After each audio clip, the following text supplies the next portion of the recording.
So you know the story of in the Quran simply presents a stupid book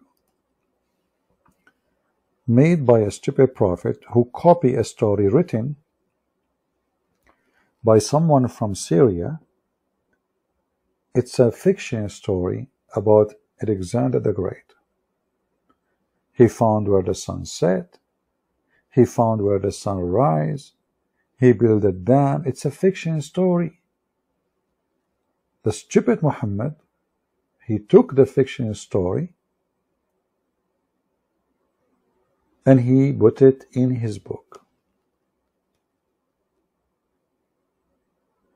And we are so grateful that this man is stupid. For those stories can help us way better to expose such a garbage cult. Violent, disgusting, racist, hateful teaching machine. Yasir Qadhi, tell us what is going on, man. Please tell us, what is the situation? The issue of Yajuj and Majuj is actually, for our modern times, I would say, one of the most, if not the most problematic of the signs of Judgment Day. And it has caused many of our youth to question, to doubt. I myself have met people that have actually left Islam because of these types of tales. And we have to be honest and frank and not pretend as if this doesn't exist. Some of you are not accustomed to hearing people speak like this, but my philosophy is different. We are dealing with the crisis of people leaving our faith, our own children, our own young men and women. Many Muslims still believe this. You cannot believe that there is a tribe for 4,000 years trapped behind a wall. I mean, if you believe this, that's your position. I cannot believe it. I find this very difficult to believe.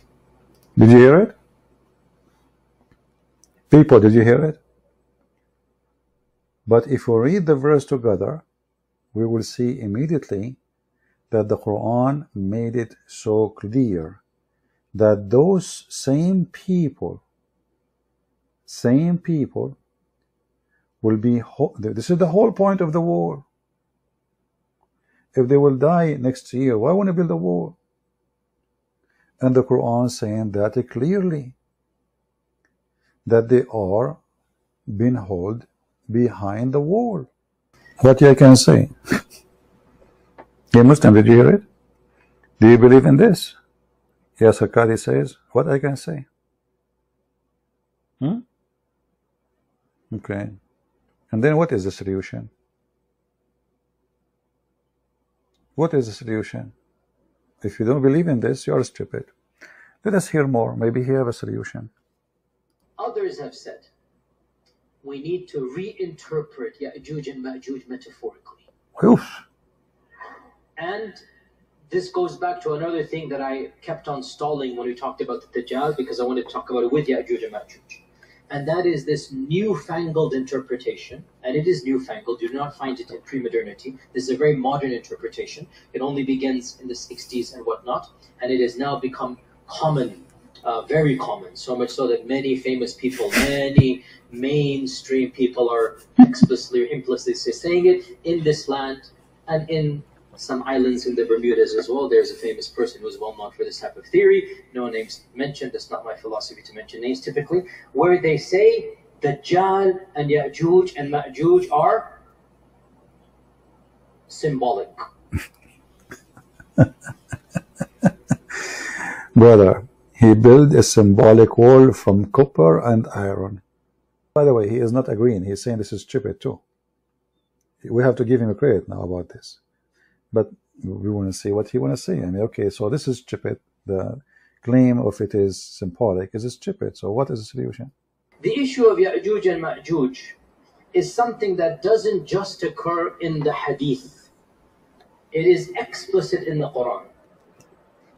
Standard medieval interpretation of Yajuj and Majuj is the following. This is what you find in Ibn Kathir. You find it in the tafsir literature of a Samarqandi and of a Tha'labi. And basically, this is the mainstream interpretation for our classical and middle ages of Islam. Ever since the beginning of writing tafsir, let's say 300-400 hijrah, up until pre-modernity, up until going to CE 1800s or whatnot. If you look at any book of tafsir, any book of history, the notion was the following. Yajuj and Majuj are a bizarre, exotic tribe in the nether regions of the world that have been trapped by Dhul Qarnayn thousands of years ago, and they're still trapped to this day. That Yajuj and Majuj are a living tribe, blocked to this day behind the wall that was built 4,000, 5,000 years ago. That wall miraculously is still there. People can see on the one side, and on the other side you have these savages that Allah knows how they're eating, drinking, replicating, whatnot, and they're still there for eons and eons and eons. This is the standard interpretation. Dare I say, anybody who knows science and geography and modern civilization, you cannot believe that there is a tribe for 4,000 years trapped behind a wall. I mean, if you believe this, or any position, I cannot believe it. I cannot believe it. Yeah, Abdul, did you hear this? If you believe this garbage, me myself, I cannot believe it. But this is what Muhammad said. They are digging a hole.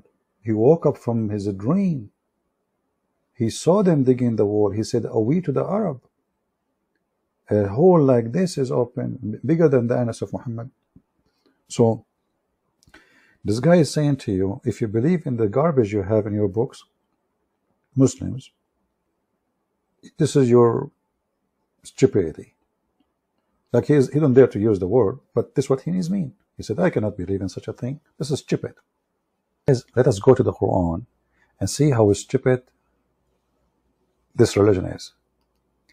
But isn't this is what the Quran is saying, that they are alive? Clearly saying that. Yasir Qadhi trying to say, they cannot be people who they are exist now. Maybe they will exist later. But if you read the Quran, you will find the following.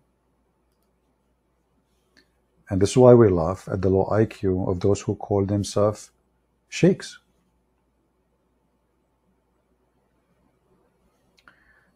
When Zulqarnain, he arrived, he found a group of people next to two mountains. And those people, they are so stupid, they don't understand the word.